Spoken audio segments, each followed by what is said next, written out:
Hey guys, welcome back to Caffeine and Questions. Number, whatever it is, 3, 4. I've been trying to do this for a while and then I got caught up in Breakout. And so Friday morning, let me knock this out right now. I put out a thing on Instagram a while ago, asked me a question, got a bunch of questions, and I'm going to walk through them if they're not repetitive, right? Ones I've answered before. A good chunk of the questions I got was, how's Vinny? Vinny was sick. He had a gastrointestinal infection. He was throwing up, brought him to the vet. They kept him overnight, put him on a bunch of meds, did a bunch of tests. He's fine. He's actually still on some antibiotics, but he's good to go. Pretty worrying. Advice for navigating transition. So transition being getting out of the military and moving on with your career, all right? I think one of the reasons it's tricky is because 20 years in the military or 10 years in the military becomes your life. And you're there a lot, right? And it becomes a huge part of you. And then you walk away and it's pretty daunting for some people. I had a pretty good transition. Number one, I'd been in the military a very long time. I was completely over it. I wanted to get out. And I transitioned right into Fieldcraft, which kept me doing things that I like to do. A couple of guys, like actually quite a few guys who worked for me in the Force Mod office, moved out and moved into jobs within that realm as contractors up at USASOC or SOCOM. Very well paid contract jobs because they had that tactical background and they had the acquisitions background and they understood the whole system and everybody knew them. So they transitioned right into those jobs. I would say in the last couple of years of your career, try to get some skills or some courses or something that you can use to transition out. It's great that you're a ninja for 20 years. Nobody cares, all right? You and everybody else. There's so many people out there doing training, doing tactical training, and nobody freaking cares. So try to find something that you want to do, something you're passionate about, and get that skill set. Even if it's in this, you go to civilian classes, get that skill set before you get out in the last couple of years, and don't leave it till the last minute. Once you're about 2 years out, once you hit about 18 years, you should be updating all your medical records and starting to get that process started, because it takes a long time. Everything takes time. You got to do meds, you got to do labs, you got to wait till lab results get back, and then you got to do all this. It drags on. So don't leave it to the last minute. Get on it early. Try to find something you're passionate about. And my goal getting out of the military was I don't want any stress. And I probably didn't achieve that very, very well. I'm not sure what I could do that wouldn't freaking stress me out in one way or another. But that was my goal. Spent a long time in the military, wanted to get out, wanted to chill a little bit. And I worked a lot of hours. But it really does take the pressure off if you have a pension and maybe a disability check. But chase your dreams, man. You busted your ass for 20 years. Go after something you want to do. Tavor video. I've been working on the Tavor video. I got some more shot the other day. Took it out, ran it. I actually liked the Tavor. I like that. It's a bullpup rifle. It's short. It's the same length overall as a 10-inch M4, which with all these new regs with Biden and braces and all that, if you're going to buy... you're no longer probably going to be able to put a brace on a 10-inch gun and call it a pistol, right? They're going after that hard. So if you want a short gun that you can maybe use, if you're bugging out or something like that, it's actually not a bad option. It does not shoot as accurately as an M4. I have a BCM M4 that our instructors use. Both the M4 and the Tavor are 16-inch barrels, and you're not getting the same level of accuracy. It can shoot well and it can group. It just can't do it consistently. I shot the other day. I shot a 3/4 minute of angle group, so 3/4 of an inch at 100 yards. Then the next group was almost 2 minutes of angle, right? Whereas my BCM will shoot sub-minute almost every single time, or around about a minute. So it's consistently inconsistent, but I'm still working on a few things to get it wrapped up. Just give me time. I got a lot of stuff going on. Breakout, a lot of questions on Breakout. I'll talk about that at the end. Why is Mike mean to people online? I thought that was a good one. So I don't think he is. I think he's super tolerant. Mike's been at this every single day for about 7 years, and he just does not stop. He grinds and grinds and grinds. Me, you want to be an asshole on my Instagram or on YouTube? I'll just block you. I don't care. Oh yeah, it's censorship. Yep, it sure is. And go be an asshole somewhere else. Because if you're a toxic piece of garbage, I just have no time for you.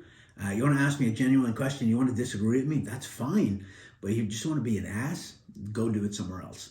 And people are like, oh, that's censorship, and you complain about... I don't complain about censorship. If IG blocks me, I play IG's game. I try not to post anything that'll go against their guidelines. Now, their guidelines are skewed and they're politically motivated and all. Got all that. It's a free platform. And it's a free platform for people that are getting on there, looking at Mike's videos. The 2A, the Second Amendment kind of space has become super toxic. It's you agree with them or they will trash you and go after you and vilify you. That's what the left does. You can't agree with the Second Amendment and not agree with the First Amendment. So people have reached out to me and be like, what do you think about this guy doesn't support this? I don't care. That's his freaking right. If he has an opinion, I don't care. It's his opinion. It means nothing to me. All right? So let's stop this bashing. People that get on there. Mike did a video and, he did a little clip and I didn't even watch it, but it sounded like he said, don't dry fire, which Mike Glover has trained tens of thousands of civilians at this point, right? And I've seen him dry fire, and he's a proponent of dry firing. But because that clip sounded like, what he actually said was, don't dry fire bad habits, because you're building bad habits, right? The Call of Duty gang, the Ninja gang, whatever you want to call them, got on there and just hammered him. And he mistakenly engage with them and try to explain. You can't explain. You can't. It's hard to win an argument with a smart person. It's impossible to win an argument with an idiot. So you can't explain. They don't want to hear it. They're just trying to get a rise out of you and get you spun up and all that. I don't play. You want to talk shit to me? I'll just block you. So I don't think Mike is mean to people online. I think he's very tolerant. But I wouldn't do. I'm not engaging. Do you shoot competitively? I used to shoot competitively all the time. I used to shoot IPSC, IDPA, and I used to shoot a lot of sniper matches. I don't anymore. I'm too broken. If you're a police officer, if you're military, shooting competitively is a great way to build skills. It's shooting fast and accurate under a lot of pressure, okay? It's not exactly combat, but it's about as close as you're going to get without people shooting at you. So competitive shooting is fantastic. It's a great group of people. If you go there and you're not sure of your skills, as long as you're safe, people will help you, people encourage you, and people will kind of bring you, because they want the community to build. And, IPSC, IDPA, IPSC is kind of speed outside the waistband holster, right? The IDPA is very defensive in nature. Your gun has to be concealed, there's kind of regs, and it's scenario based. So they'll say, okay, now you're bringing your groceries out of the car, and now you've got to engage all these targets, right? And you get to see the targets and all, and you see other people shoot before you shoot. So it's a really, really cool sport. For long range shooting stuff, I shot a bunch of military comps. I've shot a bunch of civilian comps. Great group of people also. You will build your skill. Every time you go, you're going to get better. So yeah, used to shoot competitively all the time. Favorite military experience? Oh my God.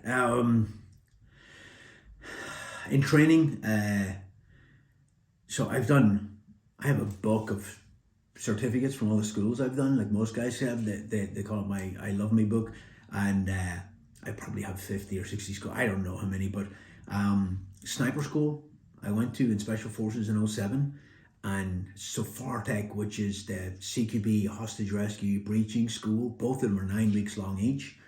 And I went in 06 for that one, and those were the two best schools I did in my whole military career.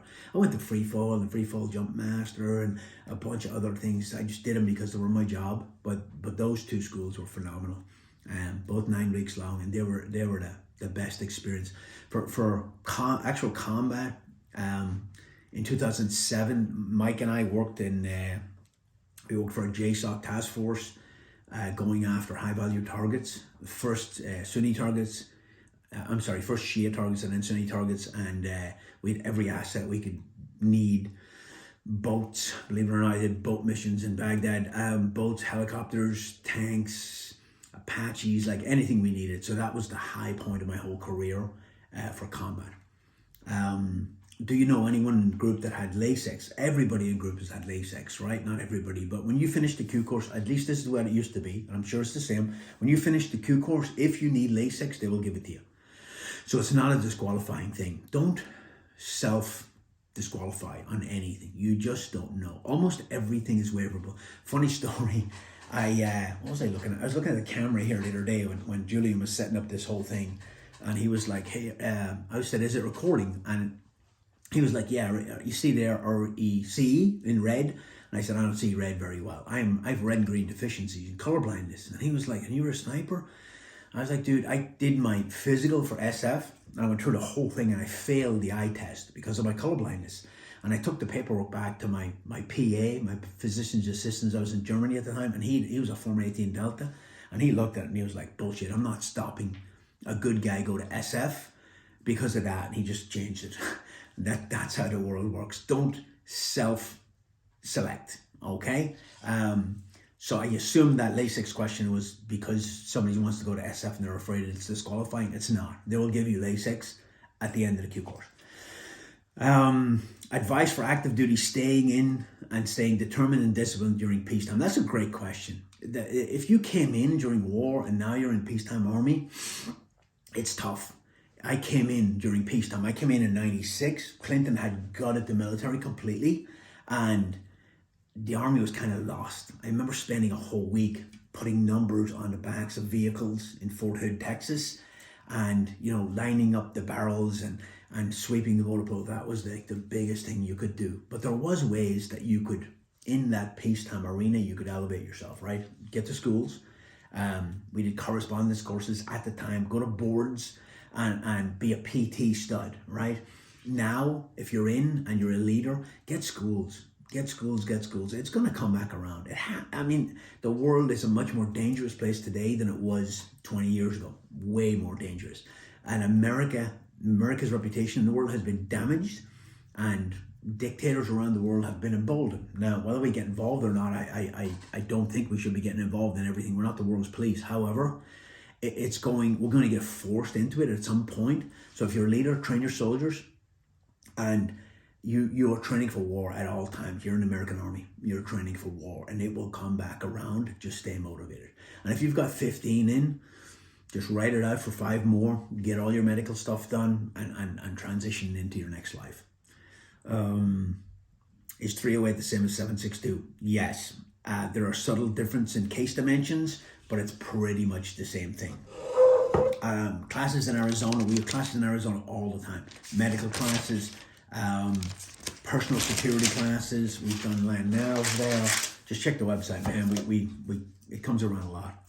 Any DM or precision setup you'd like, other than the Barrett MRAD. If I could buy a gun right now, and I've been meaning to buy one for a long time, but I just don't shoot enough. I'd like a JP Rifles. I've met JP. He's an awesome guy. Makes great guns. I'd get a JP 6.5 gas gun, side charger on it. It's a beautiful gun. If you go to JP Rifles, you can build your gun there. Like add this buffer and this buttstock and this, and you just and it'll price it at the end. It's pretty expensive, but absolute tack drivers. And that's what I would like if I could buy a gun right now. But I don't have the money for it. The biggest pet peeve, I was laughing because my wife was like, only one, because I have a lot of pet peeves, but I think if I had to nail it down, laziness would be my biggest pet peeve. I freaking hate lazy people, and it's so easy to see. If you're unloading boxes from your vehicle into a warehouse, let's say, and somebody says, "Hey, do you need help?" They don't want to help. They're just throwing that out there. If they wanted to help, they'd get up and start lugging boxes themselves without saying anything, okay? That's freaking laziness. And I wouldn't ask them for help because they're just fucking lazy. Laziness, not doing the right thing, and just that is my pet peeve. It drives me freaking crazy. Did you serve in the Irish Army? Yes, I did. 7 years. 2 years in infantry, 5 years in special ops. Coolest off-beaten path you went to on your travels in the US. So we were in Idaho last year. We were driving up the Snake River, went up there. Beautiful. I love Idaho. It is awesome. And I haven't seen it in the winter, but what I've seen of it in the summer was beautiful. And it was kind of spring, summer. we went to a hot spring in the middle of nowhere, off the beaten path, and it was awesome. It was a friggin' really, really cool experience. Ever been in Germany? I was stationed in Germany for 4 years, from 98 to 2002, in Vilseck, Germany.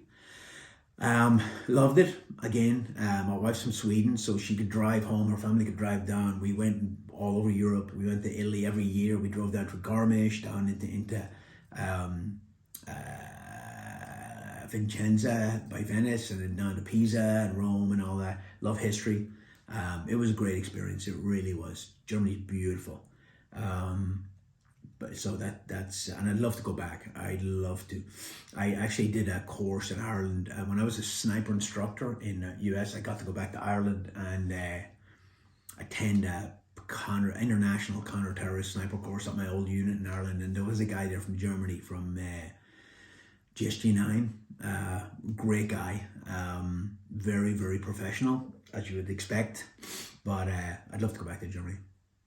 Most impressive overseas unit you ever served with? I gotta say the ICTF, the Iraqi Counter-Terrorist Force, believe it or not. Those guys were hand-picked,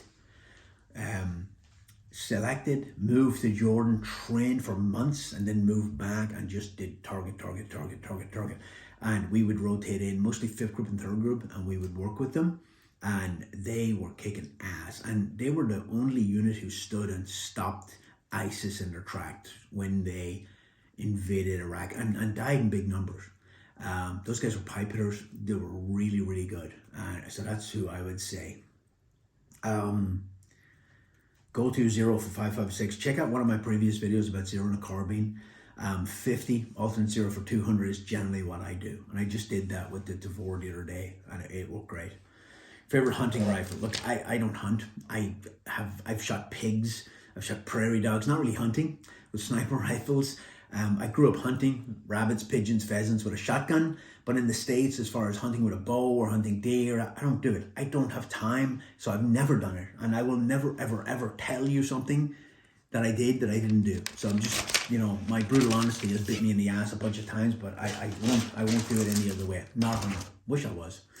What prototype weapon would you have liked to have seen? So I worked in Force Mod for the last 5 years of my career, and I thought I was going to see some really cool stuff, and I didn't. The weapons have not evolved that much. Brian Litz, who's a famous ballistician, he's written books and all that, really good guy.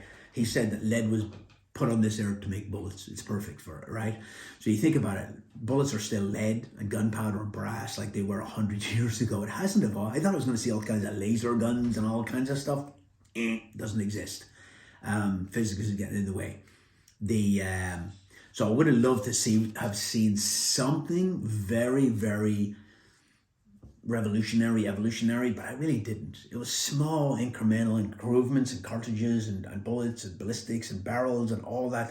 And in a gunfight, a small improvement on overmatch on the enemy, that helps, and that might save your life, but I didn't see anything revolutionary at all. I would have loved to seen some sort of freaking laser gun or something. Not as cool as you think. Which class do you enjoy teaching most? Breakout, actually, we just did Breakout, was kind of cool. Personal security, I like teaching that because it's such a great course and people learn so much from it. You'll take people from very base level to very advanced level in one day. That's probably the favorite course to teach. Does Fieldcraft hire non-trainers? In Utah they do, here not really. Most of our trainers are 1099 contractors. They come in, they teach the class, and they go home, okay? We only have a few full-time trainers, Kirsten being one. She's our only female trainer. But most of the trainers are 1099 contractors. They just come in, do their thing, and leave. There is a big staff in Utah because they have production and they have sales and they have all kinds of other stuff. But here in North Carolina, no, don't really need anybody. Was Vinny an NPC? An NPC is a multi-purpose canine. That's a military working dog. No, he was not. Vinny was brought in from Belgium to be a police dog, and Vinny's a big baby. He wouldn't bite people, I think, and they made him a service dog. So he was donated to me by a non-profit out of Utah called Labs for Liberty, who put disabled veterans with service dogs, and he has been a huge in my life. He is just such a fantastic dog. He goes everywhere with me. Every now and again I have to leave him at home, but I'll leave him with my daughter, and I am constantly looking around for him. He's such a big part of my life.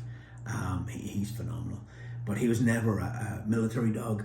And that has happened where guys, units, SF units and Delta, they have military working dogs and they retire them, and a guy who, one of the handlers will take the dog with him when he retires. But no, he was not. He's a service dog, and a good one. How does your family like the road? So it's just me and my wife, but it's starting to get old. I love it. I love that Sprinter van. I love traveling, but good Lord, it's a lot of stuff. And living in a van that's small I don't know how these people live in vans for like a year. I don't know how you don't get on each other's nerves because you are on top of each other. I was down at Breakout, and we were kind of living out of the van at Breakout, and it was me and my wife, and Vinny was there. No, Vinny wasn't even there. And then my son came in and he was changing in the van, and it was just too much. I was like, oh my God. The van is awesome because I can take it anywhere. And I didn't want a big, massive honking RV, but it's tight. And living in it for a long period of time, people who do that, hats off to you. You have, my God. Unless it's all BS, what you put on the internet and you just freaking hate each other and you're fighting all the time. And you just put little clips of you being super happy, which is pretty much what happens on the internet. Tips for dealing with sleepy students. Don't be boring. Tell war stories. Arm tattoo. Somebody's like, do you ever reveal your arm tattoo? This is my arm tattoo. I've only one tattoo. Never thought I'd get a tattoo in my life. And when I got this, people are like, it's so addictive. You'll want more. Don't want any more. This was the 2007 trip in Iraq with JSOC. That was such a special trip. And we had so much combat. And we it was very, very unique and very special, and it was extremely dangerous. We were in a lot of gunfights. Every member of my team got this tattoo. Mike Glover has this tattoo on his leg, and that's what it is. It's a team tattoo to commemorate that extremely violent trip. So the intricacies of it, I'm not going to get into it. Is the Trimmer 3 too busy for hunting? Yes, I think it is. I love the Trimmer 3. It's a great reticle. It's the reticle SOCOM used in all our long-range sniper systems, but for hunting, you just need a duplex reticle or something simple. Have you ever served the Australian Army? Only in Somalia. When I was a contractor, the Australian SAS were there, and them were some wild boys. I tell you, we went over to a camp one night to go drinking, me and a couple of Brits, and we were not, the Brits and the Irish, not shabby on the drinking games. But the Australians put us to shame. They crushed us, man. They were out of control. One-on-one firearms training in Utah. Look, anytime I get asked a lot to do firearms training, and it's just expensive. And I would encourage you, as long as you have safe gun handling skills, just go to a class. Go to a basic class and then climb that ladder. If you need one-on-one training anywhere in the country, I can send a guy out there and we can do that. Just gets expensive, and people are hurting, and there's a freaking recession, and I actually talk people out of it a lot because I just don't want you spending the money unnecessarily, but it can be done if that's what you want to do. Suppressor covers, pros and cons. Suppressor covers, being on a suppressor or silencer, you put a cover on it, because when you're shooting, especially with a long gun and with a carbine too, after a while that heat will rise up and you'll get a ton of distortion in your optic. So people would put a Nomex cover on it there to keep that heat from rising up. Problem is you're trapping heat inside the suppressor and you will get accuracy problems later on. It's better to let that thing dissipate the heat. And it's okay for short term for a carbine, or even if you're shooting it, every few minutes with a rifle. But if you're shooting a lot, you're gonna have to pull that to, give the gun a break, open the bolt, put it out of the sun, take that cover off, and let that heat go somewhere, because you're going to have problems. We've tested it. How did you teach Vinny base commands? I didn't. I maintained Vinny's training, but he was donated to me fully trained, which is phenomenal. All right, Breakout. So we just got done with really the first Breakout. We did it last year in Utah, but it wasn't the same. This thing is a whole different course. And I just want to explain. Somebody asked me, what is it trying to simulate? And somebody else asked me, what do I need to do to get ready for it? And blah, blah, blah. You don't need to do anything. It's called training for a reason. You're coming here to get it. But Let me explain it first. Breakout is a 5-day scenario-based exercise, and this is what we do in Special Forces training on the qualification course. At the end, you go into a fictional country and you do an exercise called Robin Sage here in North Carolina, scattered all over different counties, and you basically go in and you build an indigenous army, and there's a whole backstory and scenario, and I got so much from that exercise. Honestly, parts of the Q course were stupid and boring and badly done, but Robin Sage was really good. And it's partly due to the cadre. They don't send slouches out there to be instructors.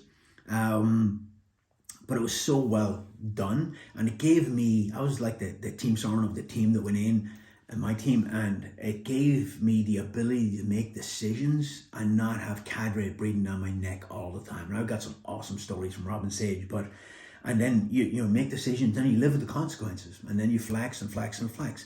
And that, I really like that. I like to be able to make those decisions and think outside the box. And that's why it was such a great exercise. I've been very fortunate in my career that I was able to go to a lot of training events and get built up slowly, build my confidence. I didn't grow up with a lot of confidence, and I still suffer from that today. I second guess the shit out of myself.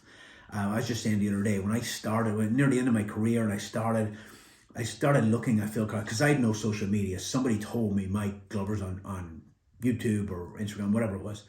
And I started looking, and Mike would put on a camera and do exactly what I'm doing right now. And I remember thinking, I could never do that. I just would not be able to. And look at me now, right? So the Army and my career, it built my confidence over time through training. And I've been very fortunate, and you guys paid for that, your taxpayers, right? So I want to give that to you. I want to build your confidence. I want to build your skill level. Now, it's not about the military skill and the hits and the training and all that. It's not really about that. And you will gain some skills. That is just the scenario, and the training is just a vehicle to teach you leadership, mindset, decision-making, teamwork. There's so many things you can learn from it, but it's a week-long process, right? So you're infill into a fictional country as an aid worker, and there'll be a coup or there'll be an invasion, and you'll be trapped. The couple of instructors with special operations backgrounds will be the instructors, or we will be like a resistance force that are going to move you to the border. Okay, now in order to do that, we have to give you certain skills and teach you certain things, and then you're going to pay us back by helping us hit some targets and stuff like that. But it's about discipline and teamwork, and there's so many lessons to be learned there. It's actually not about the training. It's about the process and the final product. And the feedback from the last course was phenomenal from students, which is all I care about, right? So we're going to run another one until next year. Mike told me to run another one. There's another one between 23 and 28 October. There's still a few slots left if you want to sign up. Once people sign up, I Zoom call them and I give them more information. But generally, if you're going to come in, it's $3,500. I know it's expensive, but it's a lot of overhead for us. A lot of instructors, a lot of role players, and I got to pay all these facilities for all these things. It's a lot, right? So I could save you some money if you're going to fly in to Raleigh, and I will pick you up at the airport. So you don't have to rent a car. When you get here, you have no accommodation costs, you have no food costs for the whole week, because that's the whole course, okay? And I'll give you more information, but there's a video on my YouTube about Breakout that'll kind of key you in. I can't tell you everything because there's value in not knowing, and it would ruin the exercise for you and the training for you. But you don't need any prerequisites, and it's not trying to simulate. I don't think that you're going to be in a country and be trapped by an invading army, right? I don't think you're ever going to have to retake a commercial aircraft. I don't think you're going to have to do a lot of the things in there, but that's just a vehicle to get you to where I need to get you and elevate your leadership and all those other things, okay? Lastly, training plan for 2023. We've been looking hard at this. Me and Sean went out to sat down with Mike there like 2 weeks ago, and we kind of war game some stuff. We're going to try to reduce travel for our instructors because it's crushing us, but we're going to try to pass those savings on to you so that you'll see the course costs come down, but you'll see the number of locations probably be reduced a little bit. We'll still travel and we'll still get some stuff done, but I can't be putting an instructor on a plane and sending them over here to train a less than full class, or at least at least we got to break even, right? So look for, like in Utah and North Carolina, Responsible Citizen, it'll be a free class for an hour and a half every Wednesday. We're going to do 2 breakouts next year. So if you want to do a breakout, you got 2 shots, 12 slots per shot. A couple of new classes we're working on right now. One is a skills class, so a 3-day skills course, and it's basically 6 courses rolled into 3 days. So it'll be basic pistol, med, it'll be advanced pistol, freaking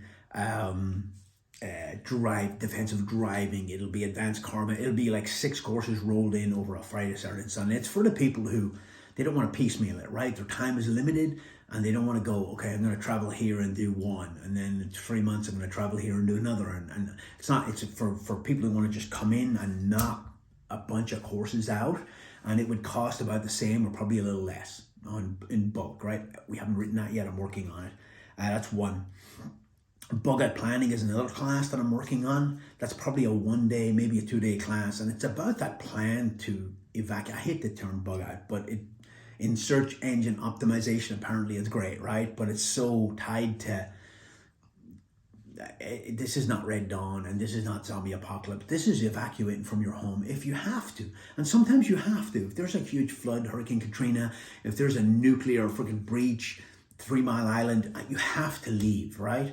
There has to be some planning in there, because where are you going to go? Like if you have relatives you can go to, great. If you don't, where are you going to go? And people think, I'm going to go to the mountains. Well, those people in the mountains don't want you. They don't want you coming in there eating all the food and taking all the resources. There are going to be roadblocks on all those roads. I wouldn't blame them, right? So there's a little bit of planning goes in, and I'm just going to use my Sean, Brian, like really senior special operations guys who've been training and planning for years, and we're going to take that military operations order, I'm going to whittle it down and make it civilian, but we're going to keep it very, very tied to the real world, because I can't do this fictitious crap. I think that'll be super beneficial. It'll be your loadout in your truck, it'll be where you're going, how do you set up, security measures, all that stuff. There's a lot to it when you start digging in, and it's food for thought. The other one is lockdown, right? Everybody talks about bugging out. Nobody really talks about bugging in, right? So I don't like the term bugging in either, but lockdown. So I'm in my house, there's riots, there's whatever that, and I'm not leaving because that's my castle, but there's certain security measures I need to put in place to ensure my family and me are all safe while we lock down in this house. What do I need for food? What do I need for medical equipment? Security measures, the law, all kinds of stuff, right? It's probably a 1-day class. Looking at that too. So these are, and then on top of that, we'll still run personal security med, austere med. I want to get austere med up and running, because you could be trapped in your house, Hurricane Katrina, somebody slices open their arm, you don't have the medical supplies. Well, you got duct tape and you got super glue and you got ways to close that wound, because that person's going to bleed to death if you don't do something, right? So there are austere medical practices that I can pull people who teach this in the special operations community in to do that, right? So there's different kind of takes on med. A lot of plans in 2023. Right now I'm heading to Arkansas Tactical Officers Association, teach a 2-day police sniper course in 2 weeks, and then I'm going to SIG up in New Hampshire. Come say hi if you're up that way. And then then the other breakout that we're doing again. Again, slots are available, but I wouldn't wait too long. I think that's it. I hope that was beneficial, guys. I know I rambled a little bit, but I'm not good on script. And all right, you can ask me questions. I try to get to them, but until the next time, thank you.